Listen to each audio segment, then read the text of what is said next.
Muy buenos días. Tenemos aquí la clase número 17 de Ciencias Naturales con los estudiantes de sexto de básico.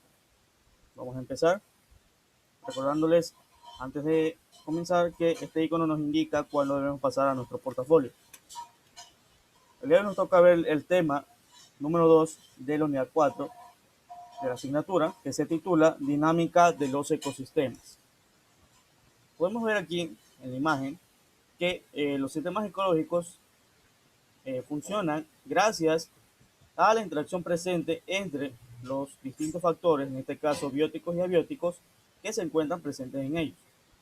Estos ecosistemas no se mantienen estáticos, no son invariables, siempre cambian a través del tiempo y se adaptan a las distintas variaciones que producen otros agentes, con el motivo de que las especies puedan adaptarse a estos cambios y puedan sobrevivir.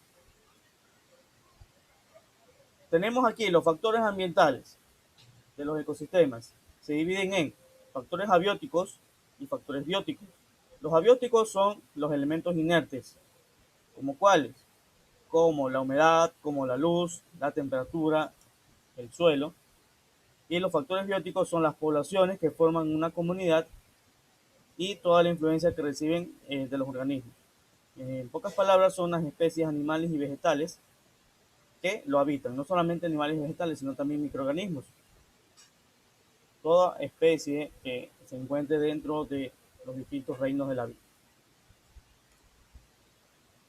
Los factores abióticos, ya los mencionamos, bueno, vamos a mencionarlos otra vez, son la luz, la temperatura, el agua, el aire y el suelo. La luz se convierte en un factor abiótico bastante importante para el desarrollo de la vida de los ecosistemas, debido a que provee el suministro principal de energía para todos los seres vivos. La temperatura, ya sabemos que es la cantidad de energía interna de un cuerpo, en este caso, de un ecosistema. Eh, la temperatura depende de varios factores y los seres vivos se encuentran adaptados a una temperatura en especial, por lo cual, si hay variaciones muy drásticas de temperatura, puede poner en peligro la supervivencia de distintas especies. Tenemos al agua también como un factor abiótico muy importante, el líquido vital, no solamente de especies vegetales y animales, el ser humano también, y obviamente es necesaria para todas las funciones vitales. El aire, el cual provee de gases como el oxígeno y el dióxido de carbono, los cuales son muy necesarios para los procesos vitales. El oxígeno en el caso de los animales y plantas, y el dióxido de carbono en el caso de las plantas para producir su alimento mediante la fotosíntesis. Tenemos al suelo también, que es el soporte vital o el hogar de varios seres vivos, y los suelos pueden ser ya sea fértiles, o sea que produzcan una producción agrícola, o también pueden ser estériles, es decir, que no permitan el crecimiento de vida en él. Dentro de los factores bióticos tenemos, antes de empezar con las relaciones que hay entre los factores bióticos, podemos definir a los tipos de organismos, que se dividen en tres: productores, consumidores y descomponedores. En el caso de los productores, son la base de la cadena trófica, debido a que son los únicos que pueden fabricar su propio alimento sin intervención o sin consumir materia orgánica de otros organismos. Luego tenemos a los consumidores, los cuales se dividen en primarios, secundarios y terciarios. Los primarios son aquellos que consumen a los productores, los llamados herbívoros. Tenemos también a los consumidores secundarios, que son quienes consumen, valga la redundancia, a los consumidores primarios, los llamados carnívoros. Y los terciarios son quienes consumen a los consumidores secundarios, los llamados depredadores. Por último, tenemos a los descomponedores, quienes son los encargados de descomponer la materia orgánica mediante procesos de alimentación.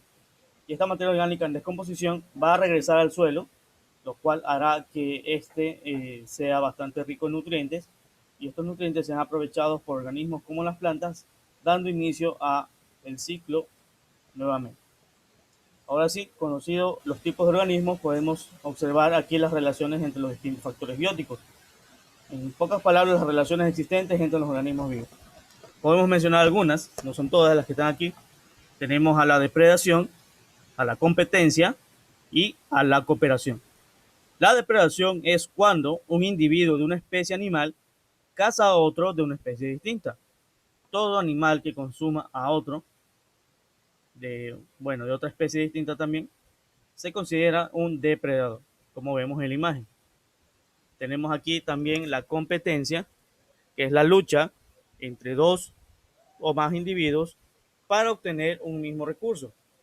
¿Qué recurso? Puede ser alimento, puede ser hábitat, puede ser también la capacidad de poder eh, reproducirse en el caso de especies similares, porque la competencia también se da entre seres de la misma especie. Y finalmente la cooperación, que es una ayuda mutua entre dos individuos que pertenecen a especies diferentes, aunque también se puede dar en miembros de la misma especie. Ahora veremos algunas causas de lo que llamamos desequilibrio en los ecosistemas. El desequilibrio, pues básicamente es una alteración entre los factores bióticos y abióticos que componen un ecosistema debido a varias causas.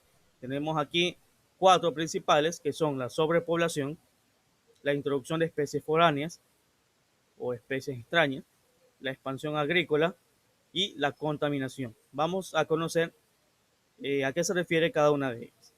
Primero tenemos a la sobrepoblación, que básicamente es cuando el límite de población de una especie sobrepasa los límites estimados, lo cual pone en peligro a otras especies, porque puede ser que dos especies compartan los mismos recursos y por ende, si una especie llega a un número insostenible, pues ocupará los recursos que le corresponden a otras especies, poniendo en peligro la supervivencia de las otras especies, inclusive de ellos mismos.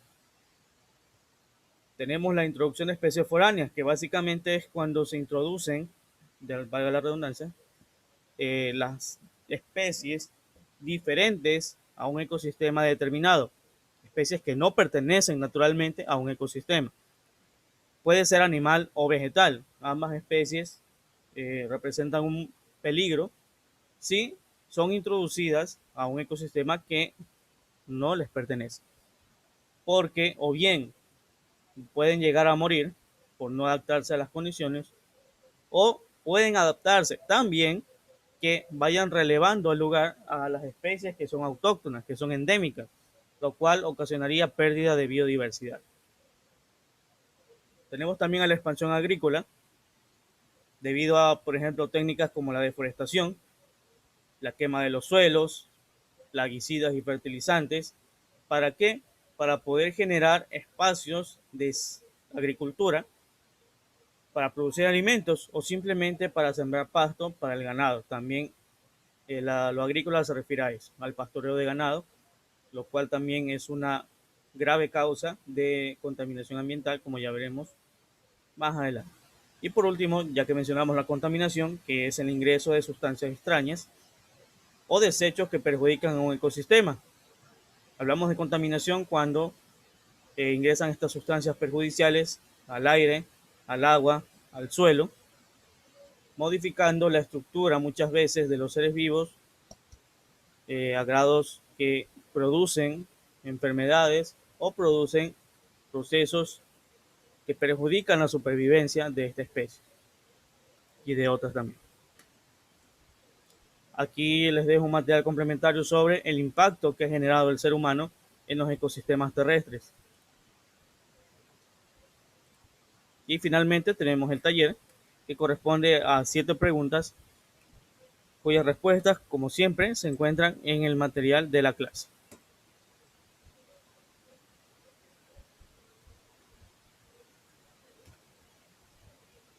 Perdón, hubo un problema aquí. Bien, aquí tenemos. Vamos a desarrollarlas en este momento en nuestra pizarra. Muy bien, aquí tenemos ya desarrollado nuestro taller número 25 con las respuestas que han sido extraídas del material de la clase. Podemos ver aquí las 7 preguntas ya resueltas y con esto damos por finalizada esta clase. Mientras ustedes pasan a su portafolio, voy a terminar esta grabación y nos veremos ya en una nueva ocasión con un tema diferente de la asignatura.